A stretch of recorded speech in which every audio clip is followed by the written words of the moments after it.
Hey everybody, welcome to this month's Look Over My Shoulder video. And in this particular video, I'm going to show you how I analyze and calculate out the cost of doing a rehab. Now this is a very simplistic analysis. I'm not getting into the big 24-month cash flow analyses that we do. I'm just going to show you essentially a back of the cocktail napkin type of analysis so you understand how I approach these types of scenarios. Now, the reason why I'm giving you this particular lesson right now is because just in the last week, I think 2 Masterclass Elite members both sent me emails asking essentially the exact same question: how do I calculate out the rehab costs? And when I had the conversation back and forth with them, I realized that they were missing a huge component of the expense.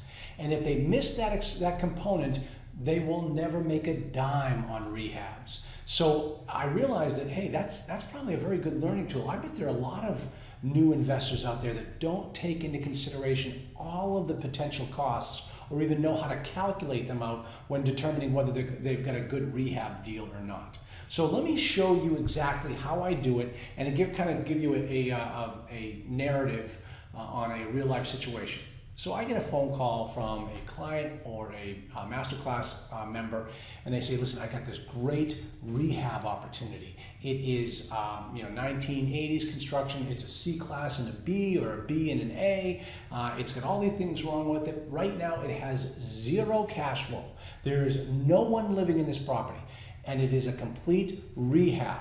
And we can get in there for dirt cheap and make this thing a huge, we will make millions on this deal when we bring this back up to performance. I said, okay, let's take a look at it and analyze it correctly. Now, the first thing that you need to understand, let me get some terminology out of the way. This is a non-performing asset. It is a non-cap rate sale. There's no income on it, which means if you're calculating out the cap rate, the denominator or the numerator is 0, so it's always going to be 0, so there's no cap rate on this property. And right now, knowing what I know, it's going to have to be a hard money loan or a bridge loan. It means I'm going to have to come to the table with 35% down, and these numbers had better look pretty darn good if I'm having to come up with that kind of money in order to make this deal happen.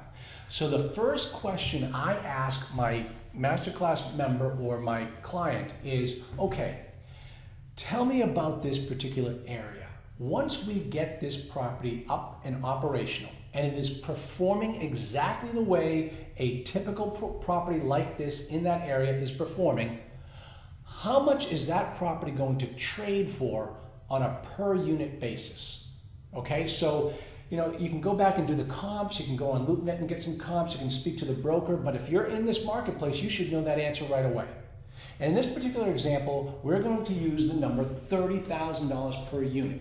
Okay, so that means that when I get this thing functional and the vacancy is equal to the market vacancy, then this property is generating an NOI at that cap rate that's going to value the property at such a level that all the units can trade for $30,000. Okay, great, we understand that. Now, that's our end game.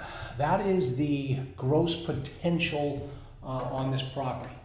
What do we need to do to get to that number? Well, the first thing we have to do is rehab every unit, right? Now, where are you going to get the money and how are you going to calculate this out? The thing that I do is there's a government program for rehab loans. It's FHA 221D4 is the name of the loan program. And that's kind of the one that I always go back to. Now, keep in mind, I'm going to tell you some caveats about that particular program. First one, with FHA, it typically takes 6 months to get the loan done. So that means I get 6 months of carry costs just on the hard money loan to get to the day one with FHA. So there's a cost I got to take into consideration. The FHA 221D loan, now the rule of thumb I've always heard is that the minimum per unit rehab costs to get that loan is $6,000. Now, in anticipation of this particular video, I did my research because I don't want to give you wrong information, and I could not find anywhere on any of their government programs that state $6,000 is the minimum threshold, all right? But for the sake of this discussion, we're going to use $6,000. So for me to get into this 221D4 program, I'm going to have to borrow $6,000 to put into each unit. Now keep in mind, when we say $6,000 per unit, that is both for the internal and the external. So it doesn't mean we're going to spend $6,000 in a particular unit. It means that $6,000, we can put $3,000 in the unit, we can put $3,000 on the roofs, foundation, landscaping, chiller, boiler, HVAC, all those other things. So that $6,000 is just an aggregate number divided by the number of units, all right? And in this particular case, this example, let's say it's a 100-unit property. So $6,000 I'm going to spend on each unit just to get it to the $30,000. So we're going to take that $6,000 off the board. So we're going to deduct $6,000. All right, that leaves us with $24,000 to get that property up to the level so that we can sell it at $30,000. Now, how much profit are we going to put in there? Because now we've just taken the costs. Now we're going to build in our profit. What's a good profit? All right, think about this for a second. If you're new and you're kind of concerned, like you don't know the right answer to this question, let's put some of these numbers in context. How much does a broker make on a sale? 5%, 6% of that $30,000 figure? So 5 to 6% of that $30,000 figure is going to go to a guy that all he does is run a couple ads, throw some stuff up on LoopNet, take some phone calls, drive out there, fill out the forms, make the sale. Now, obviously, I've made it very simplistic, but I want you to take it, I want you to understand, that guy puts up no capital, very little capital, and he takes on no risk, and he gets 6%. Now, you have put up all his capital, you're spending all your time doing it, you're taking huge risks because the thing might not work. Where does 6% now fall in your mindset of what your profit should be? Let's say now your profit should be 20%. And I got to tell you, on a risky venture like a rehab, 20% profit is not unreasonable. In this particular case, we're going to use 20 just because it's a nice even round number. So 20% profit is $6,000 per unit. So now we are down to $18,000 per unit. All right, now typically, and sometimes it doesn't even get that far, but typically a new investor's analysis will stop right there. And they'll say, well, if it's $30,000 and I offer 18, look at the spread here. That's huge. I'm going to make a ton of dough. Not so fast. And this is the part where all new investors, not all, but many of them tend to fall down. And it's because they don't take into consideration the operational expense of doing this rehab. You see, this $6,000 is not going to be spent in 1 month. You're not going to walk on that property on day one with a big chunk of change, $6,000 per unit, send in a team, have them rehab the whole entire place, and then you fill up all the units within a month. It doesn't work that way. And this is where new investors fall down. Let's think about what really happens on a rehab from an expense standpoint and what you need to do. So take a look at this. Let's look at it from a graph standpoint, okay? Now this is money and this is time. Here we are on day one. How much money do we have coming in? Remember, nobody lives there. So we have zero revenue. Zero. Now, we've got the rehab money and we're going to start putting it to work. But how long is it going to take? Let's say, for example, and this is a very good example I'm about to use because I've seen this many times. Let's say it's a 100-unit complex. There are 5 buildings and there are 20 units in each building. And you decide that the best way to do this rehab is to go in there and rehab 1 building at a time. Okay, that's great. So you take your team and in 1 month, you turn 20 units in 1 building and they are spectacular. Okay, so now we're 3 months down the road and our revenue is still 0. We haven't let 1 unit. Now we're going to start to lease them up. But wait a minute here. There's another term that you need to understand and take into consideration. It's called the absorption rate. You see, you've got 20 units that are now available. How quickly in that marketplace will 20 units be absorbed back into the occupancy pile? How long does it take us to move people in? Are there enough customers that we're able to fill that unit, that building up to 20 units? Let's say, for instance, in this particular case, it's going to take us 6 months to get that unit filled. So now we're down here to 9 months just to get the first set of dollars in the door. Now, we start to rehab the next unit. Well, that's another 6 months. We end one, we started the next one, another 6 months down the road, and then we've got some more revenue going up here. And do you see how this works? Over time, it's going to take 24 to 36 months, 24 to 36 months to go from zero to having that thing performing at a $30,000 valuation. And I can tell you, when you're doing this analysis, be very, very conservative. It always takes more money and more time than you think. So just be very conservative. So in this particular case, let's say it's going to take 36 months to get this place leased up. That means that's your revenue number over 36 months. What's your expense number look like? Well, on day one, you got to pay for the water, the electric, you got to pay the taxes, you got to pay the note on the loan, you got to pay you're incurring an awful lot of expenses on day one with no revenue. So your expenses are up here.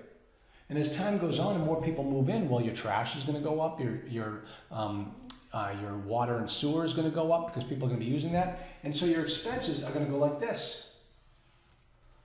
Now, here's the part that new investors don't understand. You see this triangle right in here? Those are your carry costs. That's what we call your burn rate. Those are operational expenses that need to get added all up, divided by the number of units, 100 units, and then subtracted to this 18. So if we say that this, over 36 months, it's going to cost us another $300,000 just to carry this property, we now know we've got to subtract that number divided by 100 from the 18, and let's say it's going to be $3,000 a piece. Now we know that the right number to offer for this property on a rehab basis is not 30, it's not 24, and it's not 18 after we take our profit out, it's 15. That's where our profit comes in. Now, remember, we've built in 20%. Is that good? Yeah, that's pretty good. If this plan runs the way it should, will we be happy with making 20%? Yeah, I would be. But can we make it more? And this is where you make really good money with a rehab. You have two places where you can make up on your profit with a rehab. The first one is obviously in how you buy it. Make sure you get it at the right, 3 places. You buy it at the right price. But then the rehab cost of $6,000, if you can turn this thing around for $5,000, then you just made $1,000 per unit. That goes right back into your pocket. That's one way to make money on a rehab. Now, the other place that you're going to make money in the rehab is over here on the operational costs. Instead of it being 36, you get your team to get out there and do it in 24. And you get people leased up in there very quickly. And all of these operational expenses, the burn cost, goes away. And you have a lot less money that you have to spend, and your rehab just got more profitable. So when you're doing an analysis for any type of rehab, you've got to take into consideration what's it going to look like at the end, what's the rehab costs are going to be, build in my profit, and then consider how long is it going to take me to make this thing fly. And it always takes you more money and more time than you expect, so be very conservative in your analysis. But that is what most investors do wrong, is they do this side and they don't do this side. And what we can do, and as we go through the process, is I can show you some cash flow analyses that we do for this type of project. We spread it out over 24, 36 months, and we can see based upon what the market absorption rate is, and we figure out all these numbers. It's just math. It's very simple, but you've got to think about these things. Otherwise, you're going to fail. And I don't want you to fail. I want you to succeed. So when you get an opportunity for a rehab project, This is all the stuff you need to do. Take this all into consideration. Now you might think to yourself, wait, I'm offering $15,000, they're not going to take me seriously. Remember, biggest lie in multifamily is the asking price. If you can't hang your head in shame, you've offered too much. I wouldn't hesitate one iota to offer $15,000. And anybody that says I'm crazy, well, here are the numbers. Tell me where I'm crazy. Show me why you're right and I'm wrong, Mr. Broker. And most brokers have never operated a property before, so they don't know. All right, that's the end of this look over my shoulder video. I hope it was helpful. If you need any assistance, info@multifamilyinvestingacademy.com. We check that email every single morning. We try to get back to you right away. We want to make sure that you are getting the service that you need and that you're doing this business correctly. All right, we'll see you next month. Talk to you soon.